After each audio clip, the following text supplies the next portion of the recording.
Hello friends, অন্তিম পালের ছাদ বাগানে আপনাদের সবাইকে স্বাগত। আর আজকে কিন্তু ছাদ বাগান থেকে নয়, আমি নিচের গার্ডেন থেকেই শুরু করলাম ভিডিওটা। আর ছাদের জল সে আমি অনেক সকালে দিয়ে চলে এসেছি। তো আবার আপনাদের সাথে যাব। অবশ্যই ছাদের আমার কাজকর্মগুলো করা হয়নি, কিছুই বাকি রয়েছে। তো এই যে সকালবেলায় আমার আর অন্তিমের প্রথম কাজই হলো জল দেওয়া গাছে। তো সকালে চা খেয়ে এই যে যখন এদেরকে স্নান করাই, তখন এদের যে আনন্দে, এরা নিশ্চয়ই আনন্দে নেচে ওঠে। আর ওদের সাথে সাথে কিন্তু আনন্দে আমাদের মনটাও একদম ভরে যায়। সবুজ সবুজ এই যে গাছগুলোকে সকালবেলা এরকম স্নান করে ধুইয়ে দিতে খুব ভালো লাগে। আর প্রত্যেক দিন দুবেলা করে ধুইয়ে দেওয়ার কারণে পাতাগুলো কিন্তু একদম সবুজ থাকে। আর এই গরমে এর থেকে ভালো কেয়ার তো এদের আর হতে পারে না। তো সামার গার্ডেন কেয়ার মানেই আমাদের হচ্ছে খাবারের থেকেও বেশি গুরুত্ব দিতে হবে গাছগুলোকে জলের ওপরে। তো প্রচুর পরিমাণে এই সময় গাছে জল দিতে হচ্ছে। আর আমাদেরও দেখবেন এখন আমরা অত ভালো ভালো খাবার খেতে কিন্তু এখন আমাদের আর ভালো লাগছে না। আমাদের যদি ঠান্ডা জাতীয় জল, যে কোনো ঠান্ডা পানীয় যদি আমরা খাচ্ছি, তো সেটাই আমাদের কাছে ভীষণ প্রিয়। তো গাছেরাও ঠিক সেরকম, ওদের এখন খাবারের থেকেও কিন্তু বেশি প্রয়োজন ওদের জলের। তো আর খাবার তো অবশ্যই দিতে হবে, হালকা পাতলা খাবার। একেবারে খাবার না দিলে তো ওরা বাঁচবে কী করে? তো সেজন্য খাবারও হালকা পাতলা দেব। আর জলটাই কিন্তু সব থেকে ওদের এখন ভালো থাকার প্রধান। তো খাবারের মধ্যে তো আমি সবসময় আপনাদের বলেছি, পাতলা করে খোলের জল এখন বিকেলবেলার দিকে দেবেন, কোনো অসুবিধা নাই, গাছ কিন্তু খুব ভালো থাকবে। আমি সেটাই করি। তো আমার তাতে কোনো গাছের ক্ষতি হয় না, কোনো গাছ কিন্তু মরছে না। আর এখানে দেখতে পেলেন যে গাছগুলো ছাদে ছোট্ট ছোট্ট এই যে ফুল গাছগুলো ছিল, সেগুলো কিন্তু আমি নিচে নিয়ে এসেছি।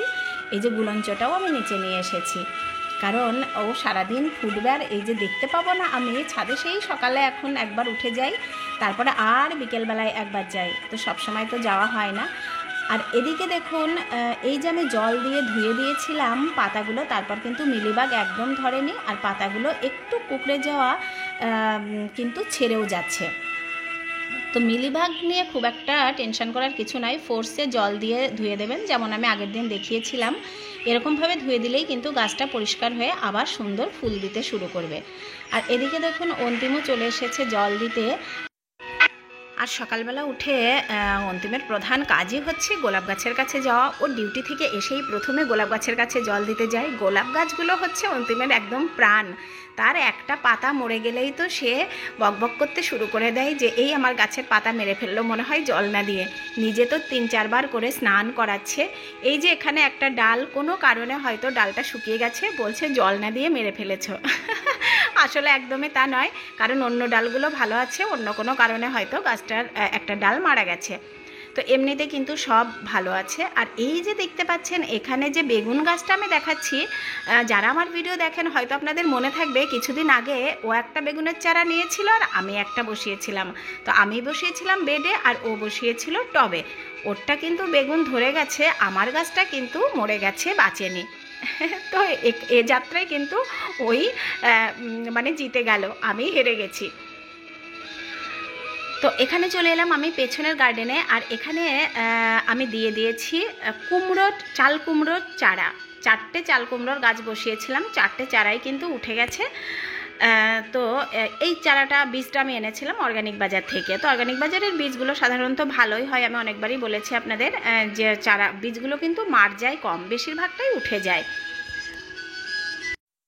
তো গাছগুলোকে তো বসানোর পর আর একবারও সেরকমভাবে খোঁড়া হয়নি। তো আজকে আমি একটুখানি খুঁড়ে মাটিটা আলগা করে দিচ্ছি, তাতে রোদ ঢুকবে, অক্সিজেন ঢুকবে, গাছ কিন্তু গাছের রুটের গ্রোথ ভালো হবে। আর রুটের গ্রোথ যদি ভালো হয় তাহলে তো গাছ এমনিই ভালো হবে। আর মাটির গাছ যেহেতু, মাটির গাছ কিন্তু একটা খাবার এমনিতেই পায়। টবের গাছ যেমন আমাদের একটু বেশি কেয়ার করতে হয়, মাটির গাছে কিন্তু তুলনামূলকভাবে কেয়ারটা একটু কম করতে হয়। এই যে গাছগুলো একটু যেই বড় হয়ে যাবে, এখানে আমি দিয়ে দেব চারপাশ খুঁড়ে একটুখানি গোবর সার।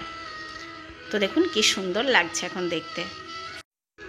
আর এদিকে একটা দারুণ জিনিস দেখে আমি এত জোর জোর চিল্লিয়ে অন্তিমকে ডাকলাম। আমার পেছনের বাড়ির যে রান্নার মাসি আছে, উনি দেখলাম আমার দিকে তাকিয়ে আছেন খুব অবাক দৃষ্টিতে, যে এ এত চিল্লাচ্ছে কেন। আসলে এখানে দেখুন পড়েছে কি সুন্দর একটা কুমড়ো। আমি যে সকাল বিকাল সন্ধে সব সময় গার্ডেনে ঘোরাফেরা করি, আমার চোখে একদমই পড়েনি। একদম সামনে কিন্তু এত বড় একটা কুমড়ো পড়ে রয়েছে।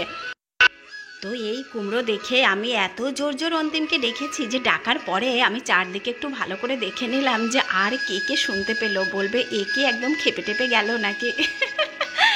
তো যাই হোক, খুব সুন্দর একটা কুমড়ো পড়েছে। কুমড়ো কিন্তু আমার গাছে 3টে পড়ে গেছে, এই একটা আর এই যে এই দিকে একটা রয়েছে। এটা তো ওই যে কালো কালো দেখা যাচ্ছে, আমি ভালো করে দেখাতে পারছি না কারণ এখানে রয়েছে প্রচুর গাছে একদম ভর্তি হয়ে রয়েছে আর ভেতরে ঢোকাও যাচ্ছে না। আর এদিকে রয়েছে একটা ছোট্ট, এটা আমি ভেবেছিলাম বাড়বে না, কিন্তু দেখলাম এটাও বাড়ছে। তার মানে 3খানা কুমড়ো কিন্তু আমার রয়েছে। তো কুমড়োটা একদম মাটিতে রাখলে কিন্তু হবে না, পচে যাবে। তার জন্যে আমাকে কিছু ব্যবস্থা করতে হবে, আর সেজন্যেই নিতে চলে এসেছি আমি এই যে আখের পাতা। তো আখের পাতা তো আমার দেখতে পান আপনারা সব সময় কাজে লাগে, আর এই জন্যেই আমি বলি আখ হচ্ছে আমার বাগানের সর্বঘাটের কাঁঠালি কলা। তো সমস্ত কাজেই আমার আখ লাগে, কখনো আখের কাঁচা পাতা, কখনো আখের এই যে এই শুকনো পাতা, কখনো বা শুকনো আখ। তো আখের উপকারিতা তো আমি বারবারই আপনাদের বলেছি আর অনেকবার শেয়ারও করেছি। তো এই দেখুন, আখের পাতা দিয়ে আমি সুন্দর একটা আমাদের যে তবলা বসানোর জন্য যে বিড়েগুলো হয় সেই রকমভাবে একটা বিড়ে বানিয়ে নিলাম।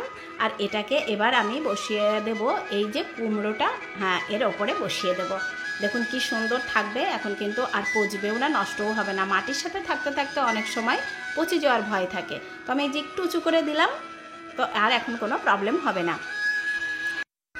তো এবার এখানে রয়েছে কয়েকটা কুমড়ো ফুল আর একটু ফুলও আছে। চলুন সেগুলোকে সব নিয়ে যাব ছাদে। আর ছাদে তো এতক্ষণে দাবদাহ শুরু হয়ে গেছে, কিন্তু তাহলে আর কি করা যাবে, ছাদের কাজকর্মগুলো তো করতেই হবে। বাপরে বাপ, সত্যি সত্যিই কিন্তু ভীষণ একদম দাবদাহ শুরু হয়ে গেছে ছাদে। আর এখানে চলে এসেছি আমি, এই যে এই জায়গাটা ফাঁকা রয়েছে, এই যে আমি বললাম কোনো জায়গায় কিন্তু আমি ফাঁকা ফেলে রাখি না, কিছু না কিছু আমি বসিয়ে বাগানটাকে সবসময় সবুজ করার চেষ্টা করি। তো বসালে কখনো কিছু হয়, কখনো কিছু হয়ও না, সবসময় যে হবে সেরকম নয়। তো এখানে আমি দিয়ে দেব একটু কাকড়িটা কিন্তু কয়েকদিন আগে আমি একটা বসিয়েছিলাম গামলাতে বালতির মধ্যে, যেখানে আমার লাউ গাছ হয়েছিল, আপনাদের দেখাবো সেটা কিন্তু ভালো হচ্ছে। তো কাকড়ি গরমেরই সবজি, তো কাকড়িটা আমি দিয়ে দেবো। আর এখানে মনে হচ্ছে একটুখানি আরও জল লাগবে। দেখুন সকালবেলায় আমি এসে অনেক সকালে কিন্তু আজকে শুধু জল দিয়েই চলে গেছিলাম। তো আর এখানে দিয়েছিলাম আমি মাস্কমেলনটা কিন্তু ভালো হয়নি, তো জায়গাটাকে ফেলে না রেখে বরং এখানে আমি অন্য কিছু দিয়ে দিচ্ছি। তো মাটিটাই দিতে হবে একটুখানি গোবর সার, তো সেজন্যই দেখুন গোবর সার নিয়ে আমি চলেও এসেছি। বেশ খানিকটা গোবর সার আমি এখানে ঢেলে নিলাম। আর এই যে রোদে কাজ করছি, আসলে যখন আমার মনে হয় বাবারে এত রোদ, তখন আমার মনে হয় কত এরকম লোক আছে যারা সারা দিন রোদে কাজ করছে, আর আমি তো মাত্র থাকবো আধা ঘন্টা। হ্যাঁ আধা ঘন্টায় মোটামুটি ধরুন আজকে আমি ছিলাম তখন। তো আধা ঘন্টা যদি আমি থাকতে এত কষ্ট পাই, ভাবুন তো যারা সারা দিন কাজ করছে রোদে তাদের কত কষ্ট। তো সেই কষ্ট তো একবার যদি আপনি নিজে মনে করে নেন, তাহলে নিজের এইটুকু কষ্ট আর কিছু না। আমরা তো এই যে একটুখানি রোদে থাকবো, তারপরে এই রোদ থেকে গিয়েই আমরা আহা করতে করতে একদম এসিতে ঢুকে যাব। কিন্তু কত মানুষ এরকম আছে এত গরমে রোদ্রে সারা দিন কাজ করছে, তো সেটা মনে করলে আমাদের এইটুকু কষ্ট আর কোনো গায়ে লাগে না। সেজন্য দেখবেন আমি কিন্তু রোদে যখন তখন চলে আসি। সত্যি কথা বলতে আমার অত কষ্ট লাগেও না। আমি যখনকার যে কাজটা আমাকে করতে হবে এটাই আমি সবসময় মনে রাখি। তো সেটা রোদে করছি না সকালে করছি সেটা বড় কথা নয়, চেষ্টা করি সকালে আসার। যদি সকালে আসতে না পারি তাহলে যখন সময় পাই তখনই করি, কারণ এত কিছু যদি আমি সবসময় ভাবতে থাকি তাহলে আসলে কাজটা হয় না। তো আমাদের যে কোনো কাজেই শুধু গার্ডেন বলে নয়, যখন যেমনভাবে আমাদের জীবন চলে মানে তখন সেই রকমভাবেই সেটাকে মেনে নেওয়ার মধ্যেই কিন্তু আনন্দ। তো চলুন আমরা রোদেই আনন্দ করতে করতে কাজ করি।